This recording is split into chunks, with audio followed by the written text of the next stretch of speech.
अस्सलामु अलैकुम नाज़रीन व सामईन, आपका हमारे ATR उर्दू चैनल में खैर मक़दम और इस्तक़बाल है। आज हम आपके सामने क्लास 9th का सेकंड टर्म एग्ज़ामिनेशन नवंबर 2024 का उर्दू क्वेश्चन पेपर लेकर हाज़िर हुए हैं। इसमें आपके सामने उसी तरह के जिस तरह के अब से पहले हमने फ़र्स्ट टर्म इसी तरह से दूसरे मंथली एग्ज़ाम्स के क्वेश्चंस पेपर आपके सामने सॉल्व किए हैं, यहाँ पर भी हम करेंगे। आइए देखते हैं आपके सामने सबसे पहले ये लिखा हुआ नोट, हर किस्म के सवालात के मातहत दिए गए हिदायत यानी इंस्ट्रक्शन पर अमल कीजिए, उसी के मुताबिक जवाब दीजिए। यानी इसका मतलब ये हुआ कि जो सवालात आपको दिए गए हैं उसके लिए कुछ हिदायत दिए जाएंगे और इंस्ट्रक्शन दिए जाएंगे, उसको आपको फॉलो करना है और फॉलो करते हुए ही आप अपना आंसर देंगे। तो यहाँ पर आपके सामने सेक्शन ए है। सेक्शन ए में हिदायत यानी इंस्ट्रक्शंस आपको दिए जा रहे हैं। क्या है कि सवाल नंबर 1 से 30 तक के 4 मुतबादिल हैं, जिसमें से कोई एक सही है। आपके ज़रिए इंतखाब किए हुए जवाब को ओमार शीट में सिर्फ ब्लू स्याह बॉल पेन से निशानदही कीजिए।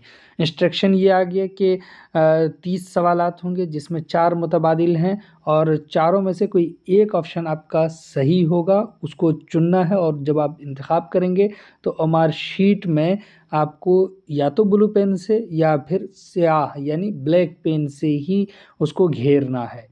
और दूसरी बात यह है कि सिर्फ आपको 25 सवालात के ही आंसर्स देने हैं।